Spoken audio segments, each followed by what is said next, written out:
Durante años permaneció en las sombras, sin hablar, sin confirmar, sin negar. Pero ahora, a los 65 años, la mujer ligada al mundo más íntimo de Juan Gabriel ha roto su silencio. ¿Fue su esposa? ¿Su confidente?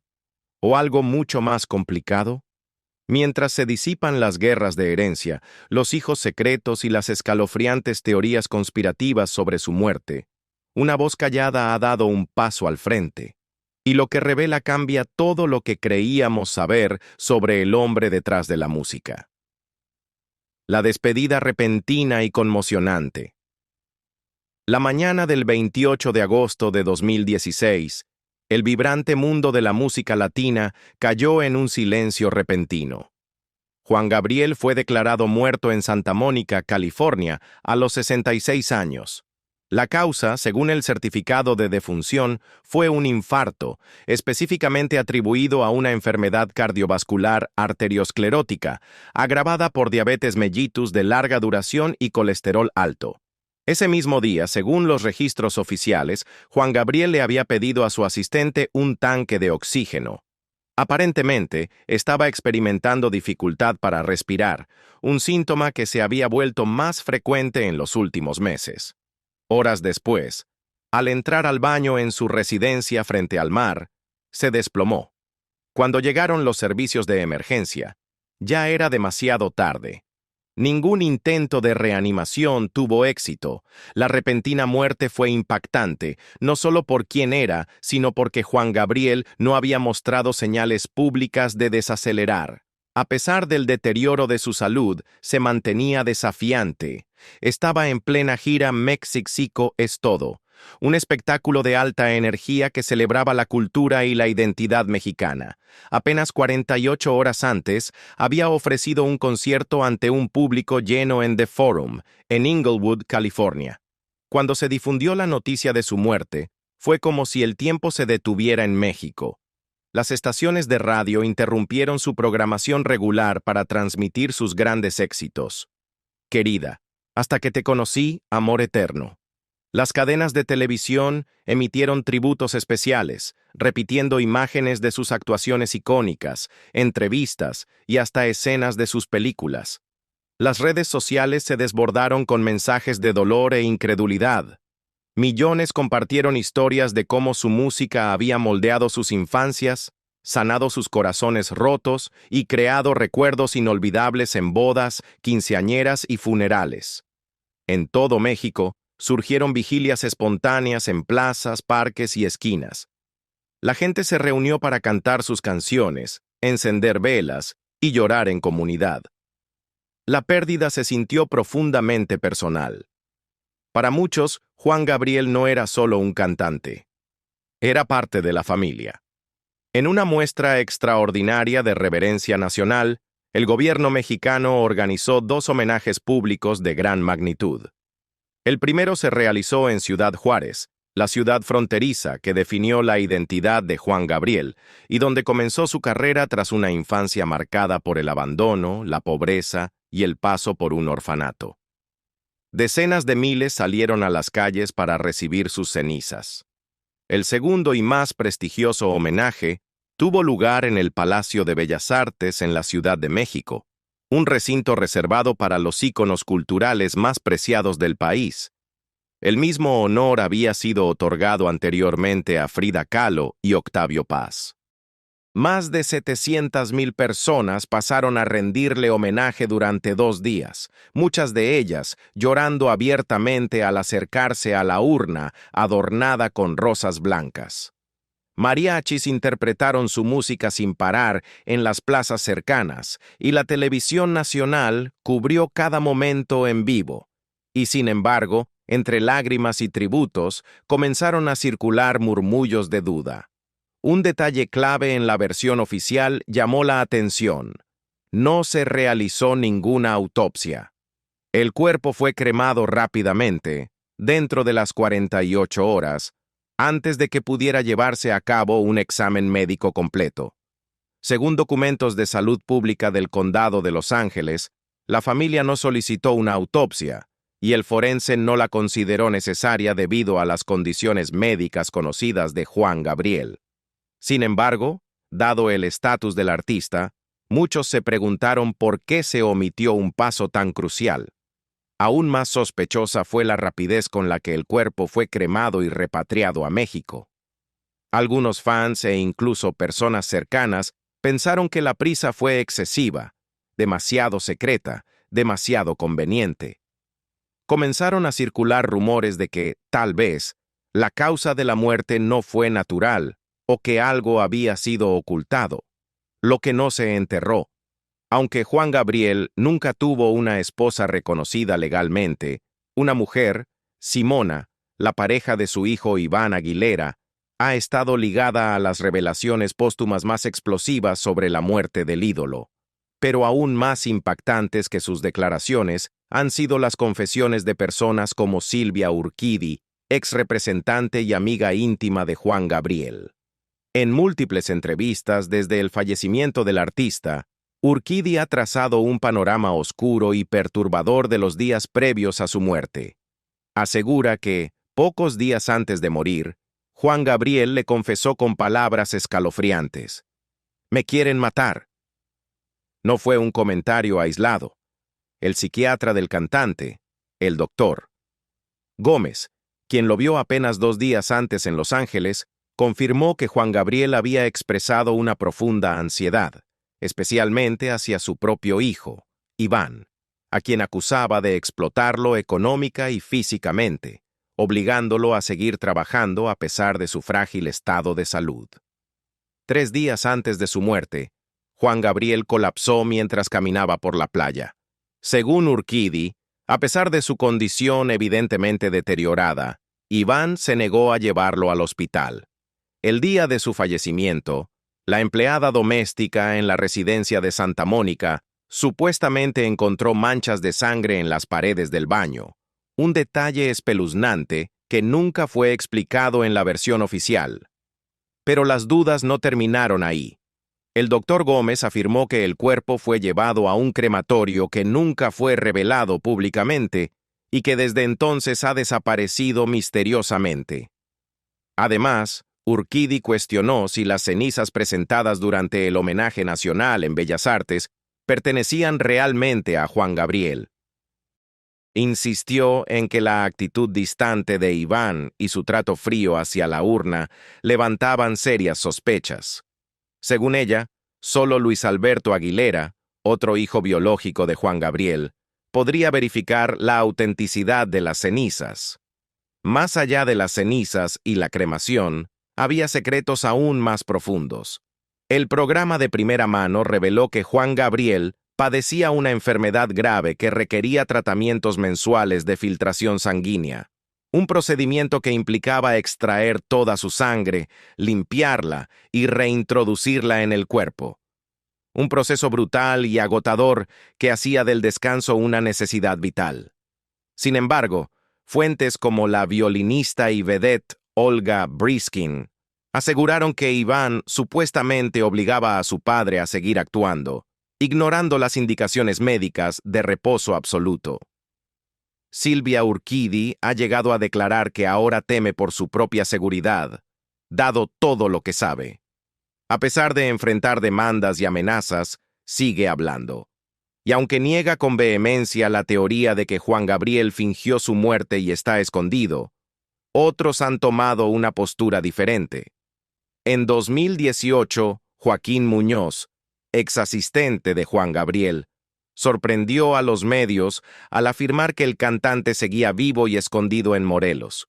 Incluso prometió una fecha de regreso que pasó sin incidentes. Entre los que apoyaban esta teoría estaban su ex pianista Pepe Zavala y los periodistas Jorge Carvajal y Marta Figueroa, quienes aseguraban mantener contacto con Juan Gabriel a través de WhatsApp.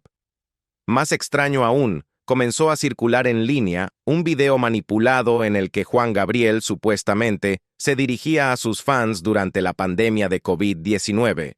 Aunque los abogados de la familia lo calificaron como falso, Muñoz afirmó de forma insólita que el imitador había sido contratado por el propio Juan Gabriel para desviar la atención pública.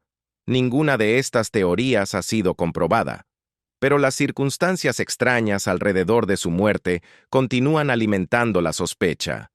Una cremación apresurada sin autopsia, sangre supuestamente hallada en el lugar de su muerte, informes contradictorios entre Iván y otros allegados, la desaparición misteriosa del crematorio, acusaciones de abuso médico y explotación, y sobre todo, las últimas y temerosas palabras de Juan Gabriel: «Me quieren matar».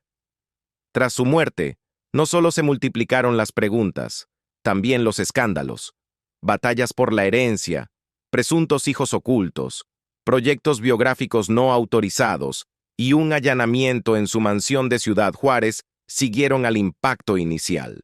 Su legado, aunque intocable en lo musical, se convirtió en el centro de una tormenta personal y legal. La vida amorosa secreta. Tan misteriosa como su muerte, la vida amorosa de Juan Gabriel estuvo llena de giros inesperados que te dejarán sin aliento. Rara vez hablaba de sus romances, y cuando lo hacía, era de forma críptica. Sin embargo, tras su repentino fallecimiento, en 2016, comenzó a desenredarse un rastro de amantes, hijos, escándalos y preguntas sin respuesta, revelando una red enredada de pasión, silencio y dolor. Juan Gabriel tuvo 6 hijos, 4 de ellos, Iván Gabriel, Joan Gabriel, Hans Gabriel y Jan Gabriel, fueron criados con una mujer a la que él llamaba la mejor amiga de mi vida, Laura Salas. Hermana de su inseparable amigo y colaborador Jesús Salas, Laura accedió a someterse a una fertilización in vitro para cumplir el sueño de Juan Gabriel de convertirse en padre. Iván, el primogénito, fue el único hijo biológico del cantante y heredó la totalidad de su fortuna. Los otros 3 fueron adoptados y criados juntos, con nombres que, al ser variaciones de Juan en distintos idiomas, formaban una familia simbólicamente unida. Pero la historia no terminó ahí. Tras la muerte de Juan Gabriel, los medios descubrieron la existencia de 2 posibles hijos más, Luis Alberto Aguilera y Joao Gabriel, ambos nacidos de empleadas domésticas que trabajaban en sus casas. Se realizaron pruebas de ADN utilizando muestras del hermano de Juan Gabriel, y aunque no todos los resultados se hicieron públicos, las revelaciones profundizaron aún más el enigma que envolvía la vida privada del artista.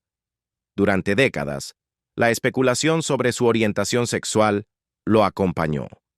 Nunca se declaró abiertamente gay o bisexual, pero su coqueteo con la ambigüedad fue deliberado.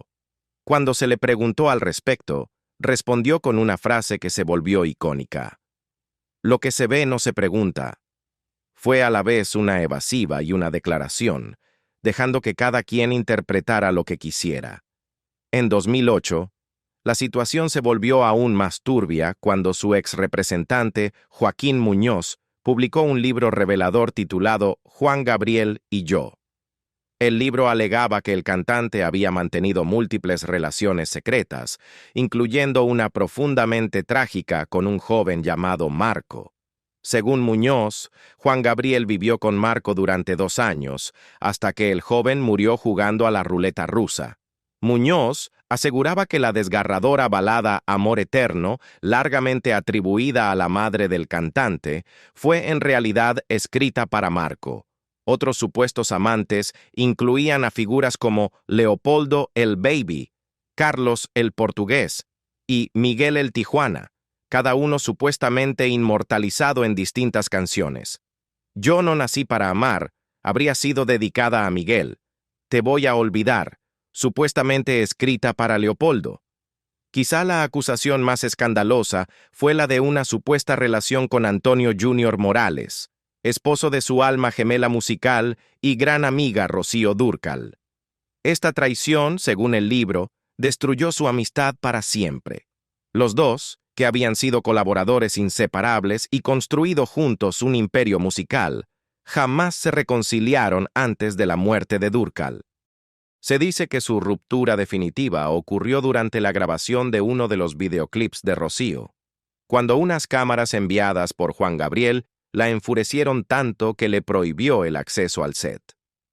Una gira que ambos habían planeado juntos fue cancelada de forma abrupta. A finales de los 2000, Juan Gabriel conoció a un joven cantante español llamado Jas de Bael. A pesar de una diferencia de edad de 35 años, su relación se volvió lo suficientemente seria como para alimentar rumores de matrimonio. Juan Gabriel impulsó la carrera musical de Jas, le compuso canciones y lo presentó ante los medios. Tras la muerte del cantante, Jas escribió en Twitter: "Un amigo es para siempre. Un amor como el tuyo es eterno. Te amé, te amo y te amaré por siempre. Tu niño". No obstante, no todos vieron esa relación como genuina. Muchos fans acusaron a Jas de aprovecharse de la fama del artista. Sin importar las opiniones, su vínculo fue innegablemente intenso y dolorosamente breve. Uno de los últimos nombres ligados a Juan Gabriel fue el de Isaac Efraín Martínez, un joven que afirmó haber sido su última pareja. Según Isaac, estuvieron juntos durante 5 años y planeaban mudarse juntos a una casa frente al mar en Guaymas. Incluso declaró que Juan Gabriel murió en sus brazos. Sin embargo, tras la muerte del cantante, Isaac desapareció del ojo público. Más tarde, en una entrevista, dijo: "Me ofrecieron mucho dinero para hablar, pero nunca me vendí. El dinero no significa nada para mí". Incluso entre sus hijos, el amor que Juan Gabriel ofrecía era complejo. Mientras escribió nanas para algunos de sus hijos adoptivos, otros, como Alberto Aguilera Jr., adoptado de un orfanato, aparentemente le causaron gran sufrimiento. Uno de sus hijos, Joan Gabriel, fue encarcelado por posesión de drogas. Tras la muerte por sobredosis de un nieto, Juan Gabriel decidió dejar a Joan en prisión, temiendo que corriera el mismo destino si lo liberaban demasiado pronto. Guerra en curso por su fortuna.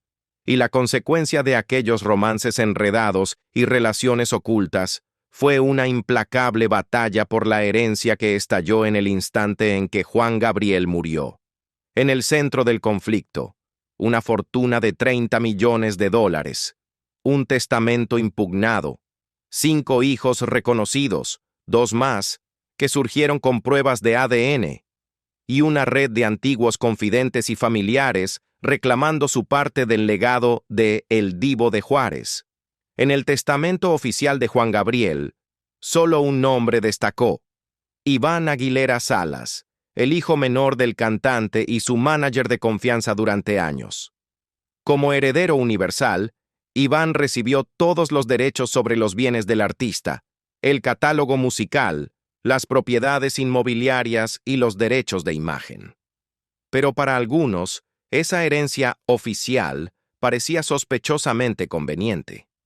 En los meses posteriores a la cremación de Juan Gabriel, 2 jóvenes, Joao Rosales y Luis Alberto Aguilera, salieron a la luz asegurando ser hijos del cantante. Ambos presentaron pruebas de ADN que respaldaban su paternidad, lo que desató demandas en Estados Unidos exigiendo una parte de la herencia. Aunque los tribunales finalmente respaldaron la posición legal de Iván, la duda pública persistió. El hecho de que estos 2 hombres fueran hijos de ex trabajadoras domésticas de Juan Gabriel avivó el misterio y los rumores de que el artista los había mantenido en secreto para evitar el escándalo. La disputa por la herencia se amplió con la aparición de Silvia Urquidi, ex representante y amiga cercana del cantante, quien afirmó que Juan Gabriel le había regalado más de 10 propiedades en México. Según Urquidi, los inmuebles estaban a su nombre legalmente y habían sido protegidos de embargos fiscales en el año 2000 gracias a un acuerdo privado con el artista.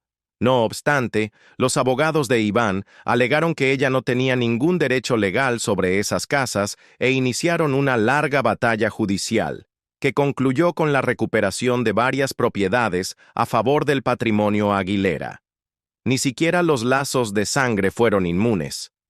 Pablo Aguilera, el último hermano vivo de Juan Gabriel, vivió durante años en el rancho familiar de Parácuaro, Michoacán, alegando que su hermano se lo había regalado. En 2021, un tribunal ordenó que abandonara la propiedad y pagara 10 años de impuestos y renovaciones. Aunque permaneció allí hasta su muerte en 2023, la fractura simbólica entre hermanos jamás se cerró. Y justo cuando parecía que la tormenta había amainado, apareció un nuevo testamento. El abogado Gustavo Herrera reveló públicamente que había recibido un documento supuestamente escrito por Juan Gabriel, en el que se nombraba a los 4 hijos de Laura Salas, Iván, Hans, Jean y Joan, como beneficiarios por partes iguales. Si se probara su validez, ese documento podría anular la exclusividad del reclamo de Iván. Como si los juicios y disputas testamentarias no fueran suficientes, el exrepresentante de Juan Gabriel, Joaquín Muñoz, volvió a encender la polémica al insistir repetidamente en que Juan Gabriel no está muerto. Según Muñoz, el cantante fingió su muerte y esperaba el momento adecuado para reaparecer, posiblemente en su cumpleaños. Muñoz aseguraba que se comunicaba diariamente con Juan Gabriel a través de WhatsApp y que el artista estaba oculto, financiado por personas de confianza. Acusó directamente a Iván Aguilera y a otros de haber montado una farsa para controlar la fortuna. Aunque sus afirmaciones fueron desacreditadas por tribunales y periodistas, la teoría conspirativa encontró eco en miles de seguidores en Internet. Un santuario profanado. Y no terminó ahí. El dolor se profundizó cuando la querida Casa Victoria de Juan Gabriel se convirtió en blanco no de uno, sino de 2 robos consecutivos, en menos de 24 horas. La noche del 26 de mayo de 2023, la histórica residencia ubicada en la avenida Lerdo quedó desatendida solo por unos minutos, momento que los intrusos aprovecharon. Según Silvia Urquidi, amiga cercana y representante legal del cantante, el encargado de cuidar la casa había salido brevemente y al regresar descubrió que varios electrodomésticos, incluida una estufa, habían sido robados. En un principio, todo apuntaba a un robo oportunista, rápido, sin planificación, enfocado en objetos de valor evidentes, pero lo que ocurrió después conmocionó aún más al público. Al día siguiente, el mismo hombre regresó a la propiedad. Jesús Manuel R.M., de 33 años, fue sorprendido por la policía local en pleno acto, mientras intentaba llevarse objetos mucho más personales e irreemplazables. Una guitarra de Juan Gabriel, fotografías enmarcadas, ropa e incluso un premio prestigioso otorgado al artista durante su carrera. Al ser interrogado, Jesús confesó no solo este segundo intento, sino que además admitió haber vendido los objetos del primer robo. Las autoridades confirmaron que el hombre tenía antecedentes penales, incluyendo arrestos previos por robo. ¿Su motivación? Según sus propias palabras, los objetos eran fáciles de vender por su vínculo con el ídolo. Esa declaración enfureció a los fans en todo México y el mundo. La idea de profanar la memoria de un artista tan querido solo por dinero resultó insoportable para muchos. Casa Victoria no era solo una casa. Para Juan Gabriel, representaba el triunfo sobre la pobreza y un símbolo de profundo valor emocional. Cuando era niño, su madre había trabajado como empleada doméstica en esa misma casa. Años más tarde, al alcanzar la fama, Juan Gabriel compró la propiedad y se la regaló a su madre, un gesto simbólico de amor y gratitud. Tras su muerte, la residencia fue brevemente convertida en museo, pero las autoridades locales cerraron el espacio por falta de permisos adecuados. Desde entonces, la casa ha quedado en un limbo legal. Disputas por la propiedad, abandono y falta de seguridad han impedido su preservación. A pesar de los esfuerzos de fans y promotores culturales por protegerla como sitio histórico, el destino de Casa Victoria ha permanecido incierto. Este robo solo intensificó los llamados para declararla patrimonio cultural y proteger su legado. Aunque el valor total de los objetos robados sigue sin saberse, el daño emocional fue inmediato. Como escribió un fanático en redes, no robaron solo una casa, robaron parte de nuestra memoria colectiva. Así que, tras años de silencios, secretos y especulaciones, la verdad por fin comienza a salir a la luz. Pero, ¿qué más queda oculto entre las paredes del legado de Juan Gabriel? ¿Tú crees que ya escuchamos toda la historia? ¿O todavía hay más que su supuesta familia se niega a revelar? Déjanos tu opinión en los comentarios. Y si este video te conmovió, no olvides darle like, compartir y suscribirte para conocer más historias jamás contadas de las estrellas.